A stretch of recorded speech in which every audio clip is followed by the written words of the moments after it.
Ladies and gentlemen, reaction. This is China versus India, the state and the society by the channel Kraut.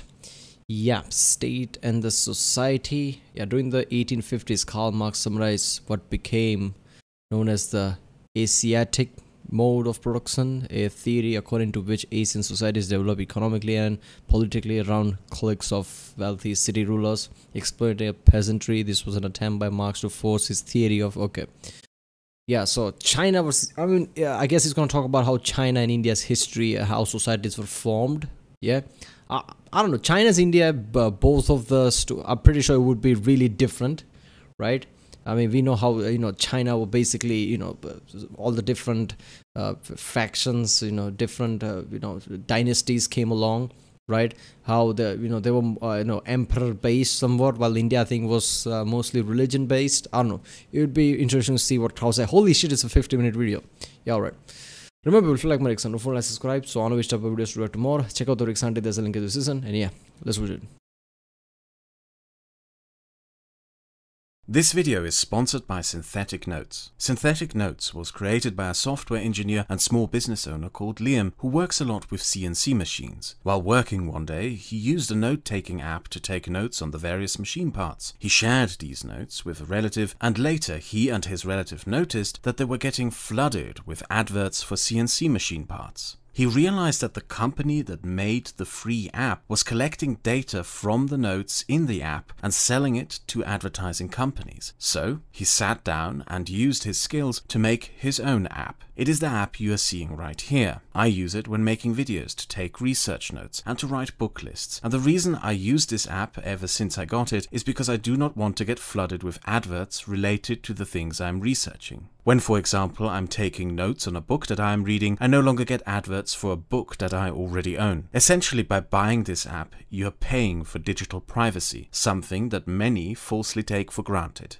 Liam kept the first version of this app as minimalist as possible, but it does intend to add optional features free of charge in the coming year, including making a version for phones and expanding the text features in the app. All the data is stored on your own device rather than on some cloud, and there are no monthly fees for the use of this app. You only pay once and then you get to use the app indefinitely. I did not know until meeting Liam that monthly subscription apps use a monthly check-in to grab data from you and save it in their cloud. Therefore, you can trust Synthetic Notes because you do not have to. The app and the business model are literally designed in a way that it can't collect any of your data. If you are interested, there's a link in the description, or you just directly go to syntheticapps.com/Kraut and use the discount code Kraut at checkout to get 25% off your purchase. Synthetic Apps will be creating a lot more apps that are specifically designed to protect your privacy, and I look forward to promoting this cause in the future.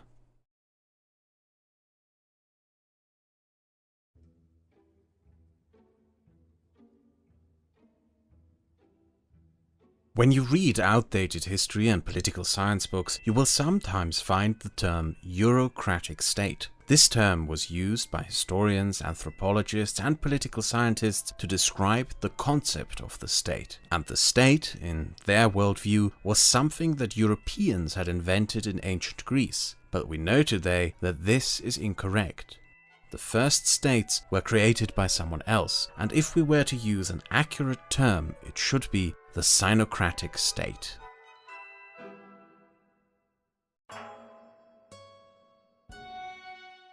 Ancient China as a term refers to 5 eras of Chinese history. The Yang Shao period and Longshan period from 500 BC to 3000 BC are largely archaeological with close to no written reliable records. The Three Dynasties period from 2000 to 700 BC with the Xia, Shang and Western Zhou dynasties. The Spring and Autumn period from 770 to 460 BC and the Warring States period from 460 to 221 BC. During the Xia dynasty is when we started to see the first state structures of China emerge. Less states as we know and understand it, but more little fiefdoms of family clans that organized their own little states with ever-increasing centralization. This is not to be understood as a sudden transformation, but a slow and gradual process taking place over centuries. By the late Zhou period, these states started to establish large bureaucracies, collected taxes, introduced currencies, organized standing armies, and used standardized measurements and units. The political force that drove the shaping of the first Chinese state was, however, not internal political or economical development,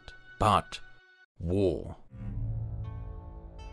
During the spring and autumn period, which lasted 294 years, 1,211 wars were fought, with only 38 total years of peace and the destruction and conquest of 110 individual state entities. God damn, that's a lot of wars. I mean, if you're fighting that level of war by the middle of it, like oh, it's been 600 wars. People that born that time would just see wars as a way of living at that point, right? I mean, it's just become something that they used to in a way. I don't know if you can get used to a war because it's a war, people die, but I don't know. That's what you know by that. Like, oh, wars happen. That's how the world works. That's what you think. That's really fucked up scenario, man. 1,211 wars. In the following 254 years of the Warring States period, the remaining 23 state entities continued to fight 468 wars with only 89 total years of peace, and the destruction of 16 state entities, with only 7 remaining.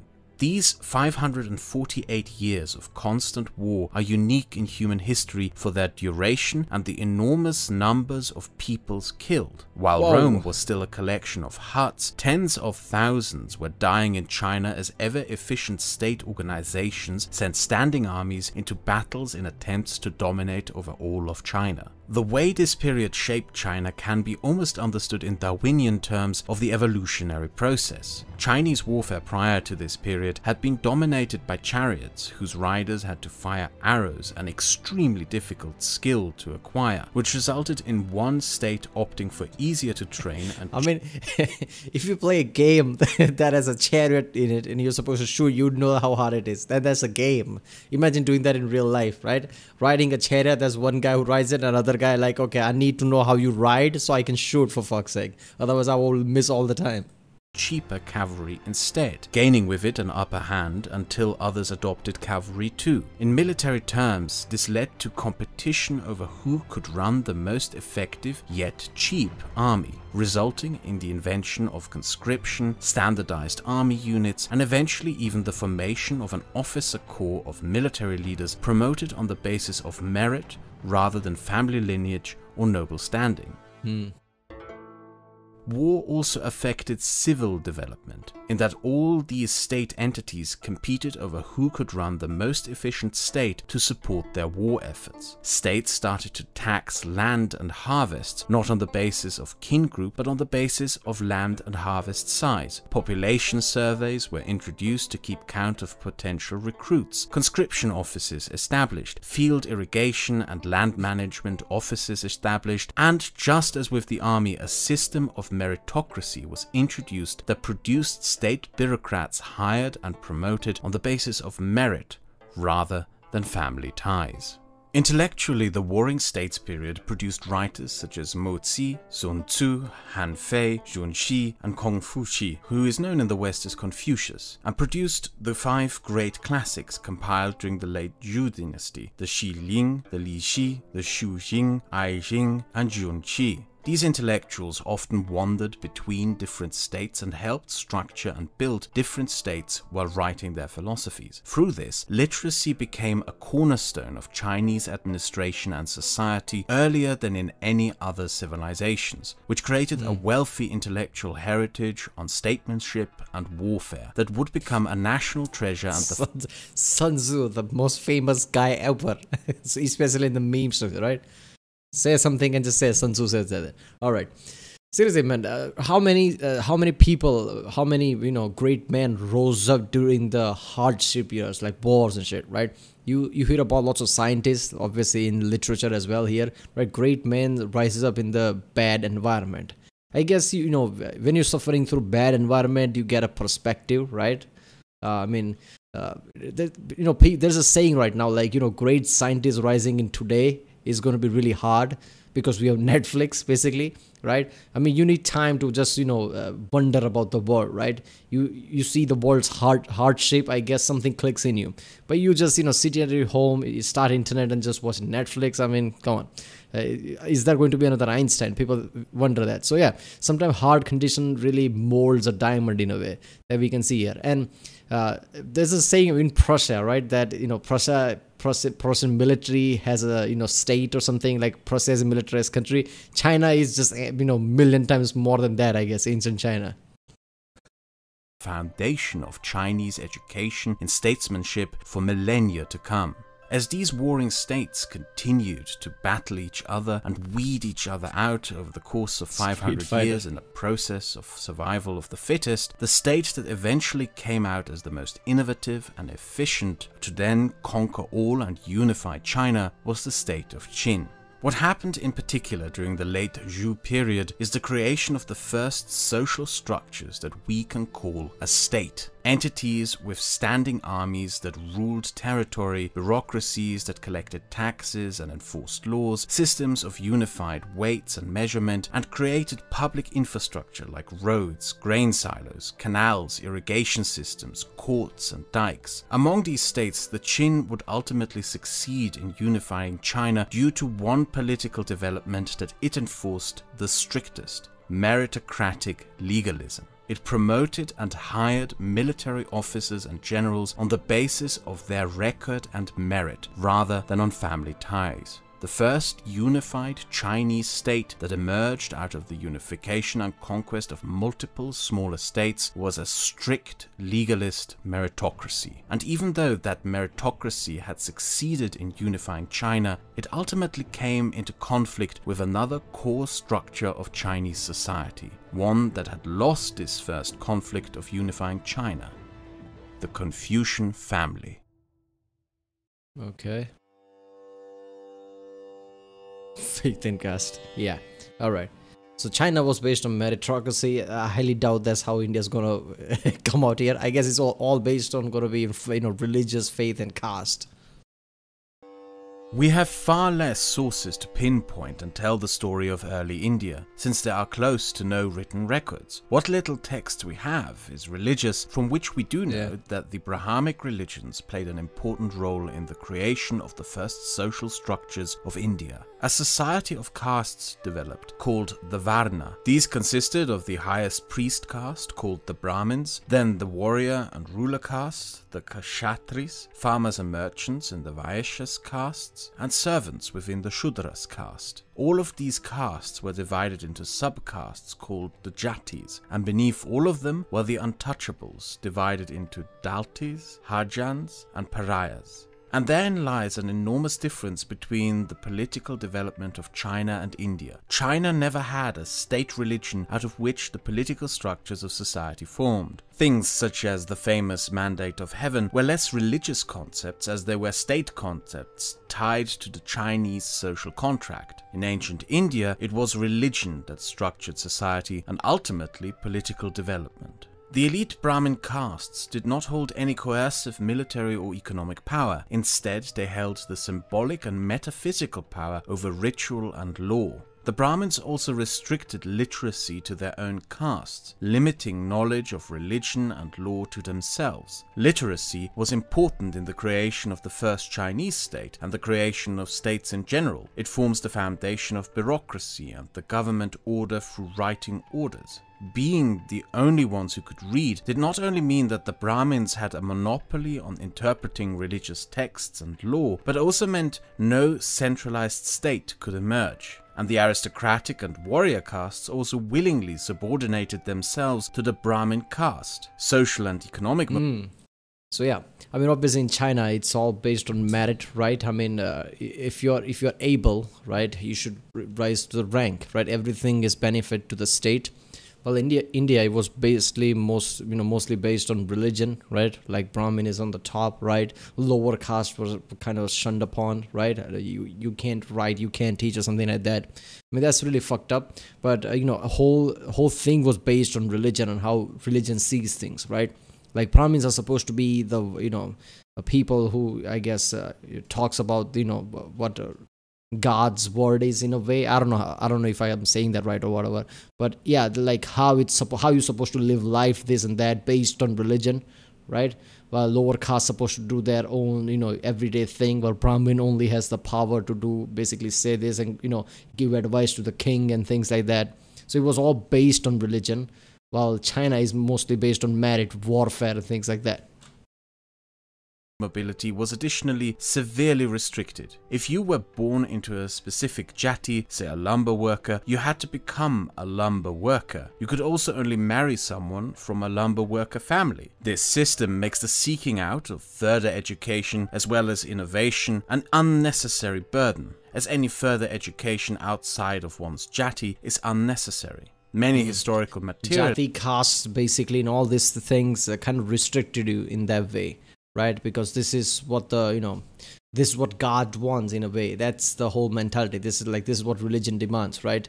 I mean, your individual merit doesn't matter, right? Like what you want or what you want to become, that wasn't a thing, right? If you're this, you should be this, and you should marry this, and you should stay in that kind of mentality. Materialists have made the mistake of describing this Indian society as a replica of European feudalism or as a mere economic structure. But the Brahmin caste in Indian society was an elite without any economic power. Most economic power lay with the lower jatis. A Brahmin who even just looked at a member of the untouchable castes had to undergo an extensive religious ritual of self-purification. In essence, punish. What is that? Purification ritual. Objective complete. Okay. Transcendental blessing. Dark fragments. What is that? Barian bow. Legendary gear. An extensive religious ritual of self-purification. Seriously? In essence, punishing the elite for interacting with the bottom of society. The elites of this society additionally were barred from commerce, yet the lower castes still had enormously restrictive rules enforced upon them which limited their ability to rise through the ranks of society, even if they managed to gather wealth. The religious texts of the Brahmin class also clearly outline that the kings did not own their subjects, but only gained legitimacy through service to the higher castes. All of this makes no sense when applying the standards of historical materialism when interpreting history. For this rigid social structure to make sense, one has to remove one's modern, secular and materialistic lenses and see this society for what it truly was, a religious society built around religion. What religion says, that's how it goes, I guess. See sentient existence as a false perception of reality, and the goal of life is to dedicate oneself not to finding and constructing an identity within the false perception of reality, but ridding oneself of all impediments to finding the true reality behind sentient existence. And from within the internal logic of the Brahmic religion. Yeah, I mean, in Indian religion, you know that there is a like rebirth, right? The thing in it, right? You got reborn every time you die into different, like you become animal, this and that. Like you have a cycle, right? I mean, I don't claim expertise in religion. I definitely don't. I don't want to say it. Otherwise, somebody in the comments, like, you don't know shit, this and that. There's always an expert in the comments, right? That would basically say, like, you should be ashamed. You're Indian. You should know this. No, I don't. I just say it, right? But anything about religion, I don't know anything about detail before anybody get pissed off. But yeah, there is a cycle of rebirth thing in Indian religion, right? Hinduism, whatever. So basically, you have a role in your society, right? It's all about the bigger picture, what religion tells you, right? That's how you should be. That's how the caste should be. That lower caste should not do this, while middle caste should not do this, upper caste should not do all that shit. And this is really fucked up, because I remember stories of people telling like how certain people were lower caste, right? And that there was something like some function somewhere where everybody's eating. Well, lower caste cannot eat with upper caste. They have to sit somewhere else and all that shit. I hear about that constantly, like, god damn, that was really fucked up time all around. And you think that like, oh, this is really old thing, right? But caste and emphasis on caste, I mean, obviously it is. I'm not going to say that it's not here today, right? I'm pretty sure India is way too big. There's way too many people here, so all type of shit happens in India. But at a major level, right, you think that, this caste system were strong like long ago. But even like 25, 30 years ago, right, you could hear people's story, like how caste was a real thing of their life, right? They didn't got certain thing, right? They were treated differently because of their caste, which is kind of fucked up. I'm sure that happens today in certain areas of India, right? But with this kind of modern age, internet age, where everybody's connected, it's not going to happen at that level. But yeah, just 25, 30 years ago, that's not that long, right? Like in the 80s and early 90s, you would hear people's story, like how people treated, right? And before that, like 60s and 70s, like way too strong, right? That's really fucked up. This social structure makes perfect sense. Everything associated with the present life, be it the burying of bodies, the butchering of animals, pollution, childbirth, down to the barber, was left to ever-decreasing castes, seen as increasingly impure by how deep their professions were tied into the present life. Through this arrangement, members of lower castes are in fact able to acquire wealth through having monopolies on services such as the ritual cremation of the dead. Upper castes were seen as pure due to them being freed from the need of having to interact with the gritty dealings of the present life that the lower castes interacted with. However, they relied almost entirely upon the lower castes to fulfill these duties for them, and the system of faith that kept it all in place was a belief in karma. If one fulfilled one's social role, one could expect rebirth into a higher caste. In essence, social mobility did exist in this ancient Indian society, but only in the afterlife.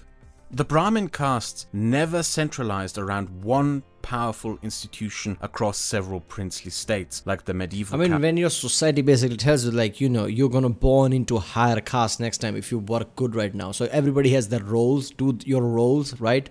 Don't do anything else. Do your roles, like what's been expected of you, and you're gonna get rebirth as a higher caste. When that's the system, right? We can understand how things were working.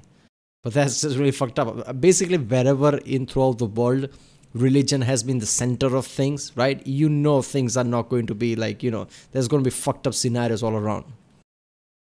Catholic Church. Instead, they remained decentralized within each of the emergent Indian kingdoms. They owned no land holdings, couldn't raise armies, and were through this completely interdependent upon the ruler castes and the lower castes. What came to be in India was a very unique system of society which was strictly separated and segregated, but in which each and every single segment was completely dependent upon all the others and could not act without the others. Because this wasn't some like hierarchy type of thing, like nobility trying to keep the peasant down or something, like trying to get rich off of a type of society. No, this was more of a what religion tells you, right?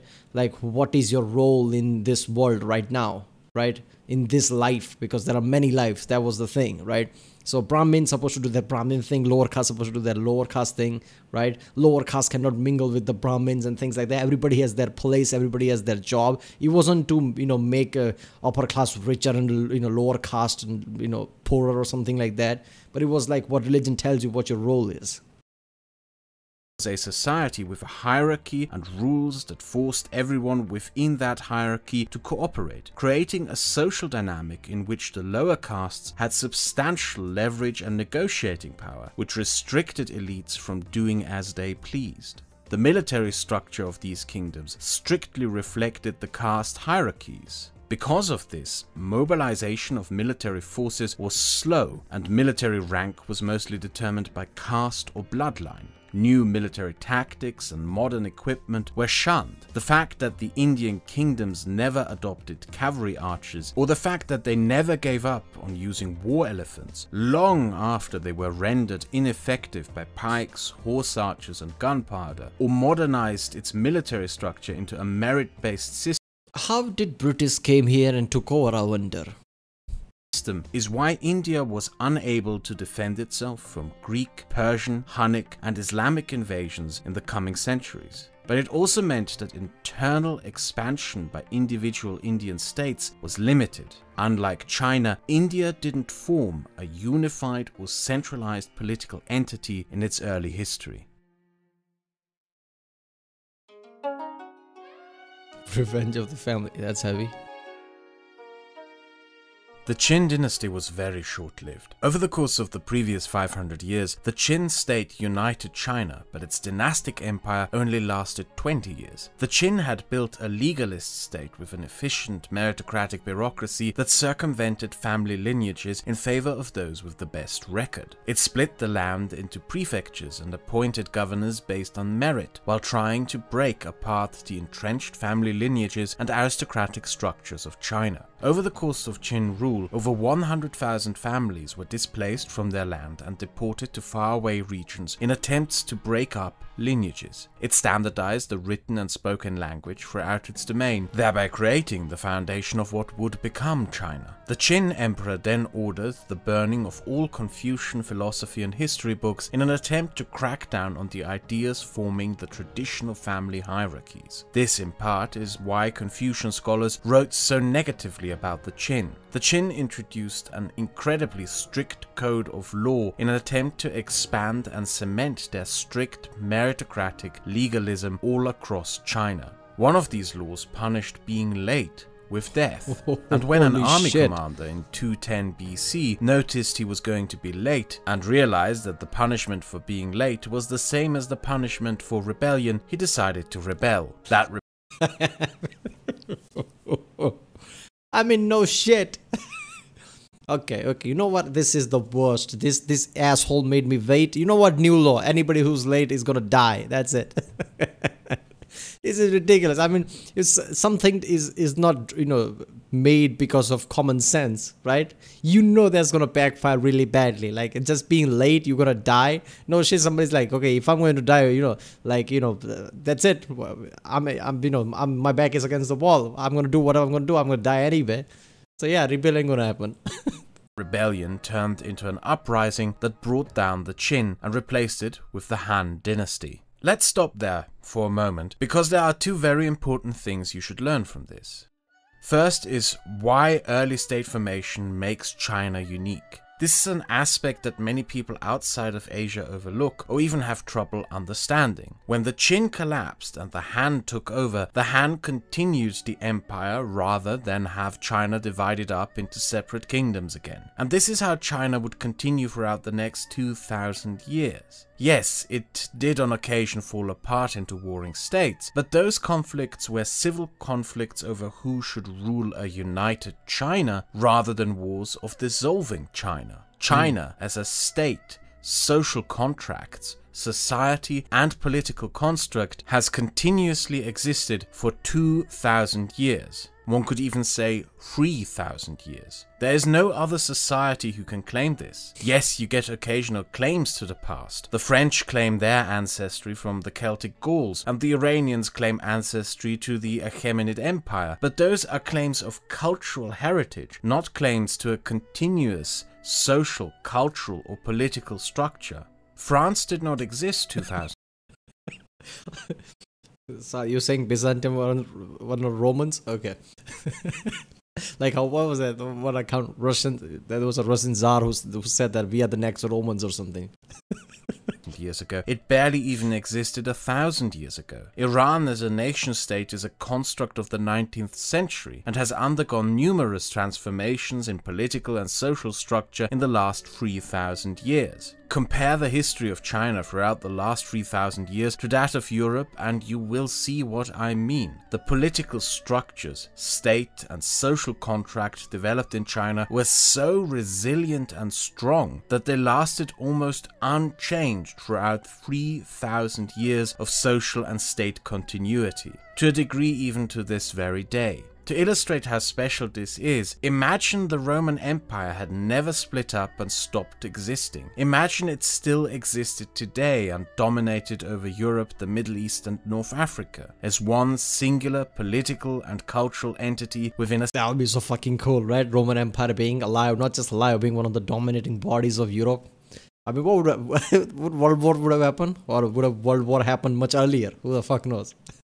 State. China created the first state. It did so millennia before everyone else did, and the structures of that initial first state endure to this very day. Which is why China may be the only country in the world that isn't just a nation state, but a civilization state. That the glue that holds China together is something far stronger than nationalism, language, or mere ideology, namely its culture. Something that is expressed in the famous quote by the political scientist Lucien Pai that China is a civilization disguising itself as a nation. Damn. That's big. Second, the establishment of the empire. I mean, there's a reason why Britain could have, taken over India but couldn't take over China, right? I mean, India, first of all, it was a different state. Even though civilization, this society was there, like this video shows, with the Brahmin, all the caste system, it wasn't one nation, right? One centralized nation. Every states were ruled by their own king, and there were, squabbling here and there.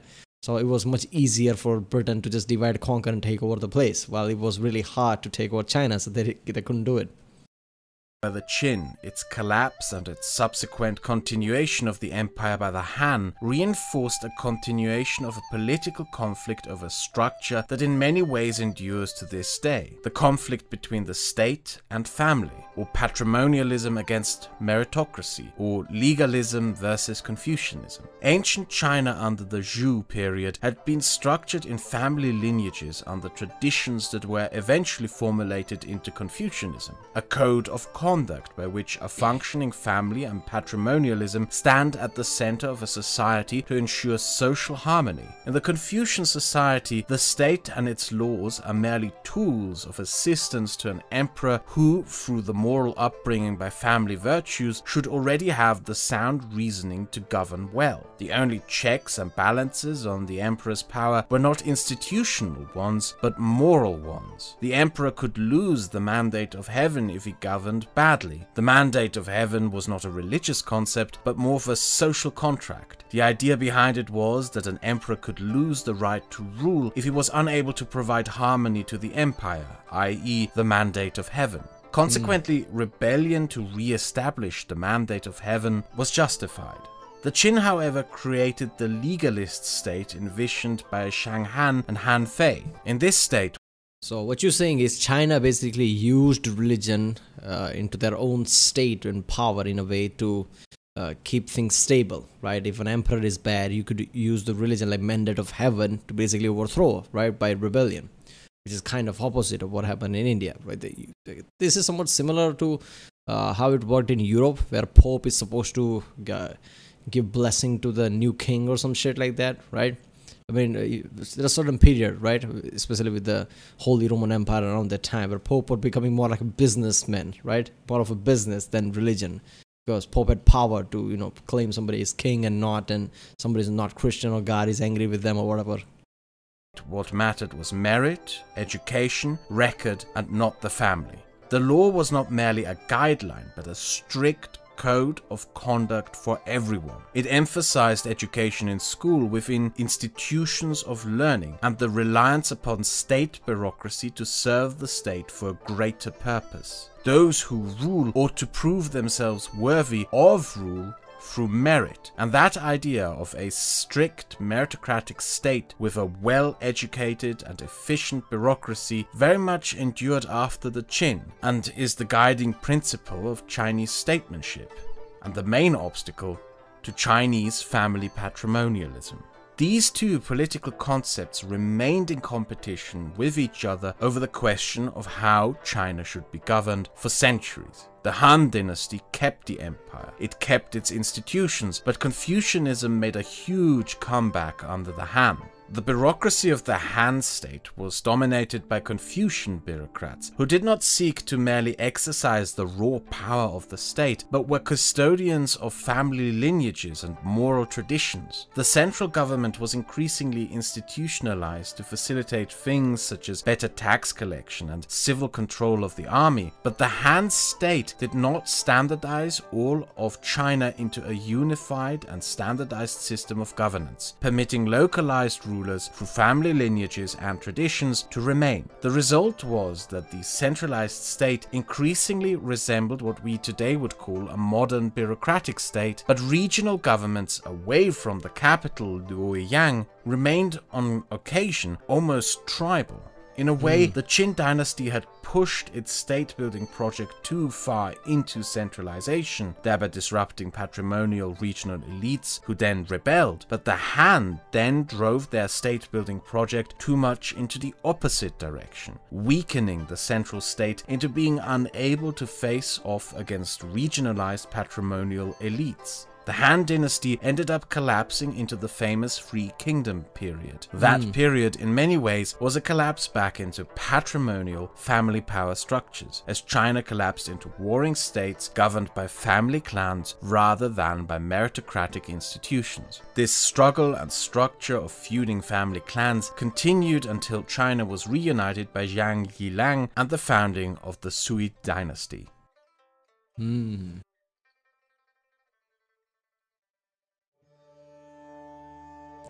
Yeah, alright, you know what, I'll just stop here. I'll do the second part tomorrow or something. But yeah, damn, this is really interesting topic. I didn't know about China, like how it was based on merit, which is kind of interesting to see, right?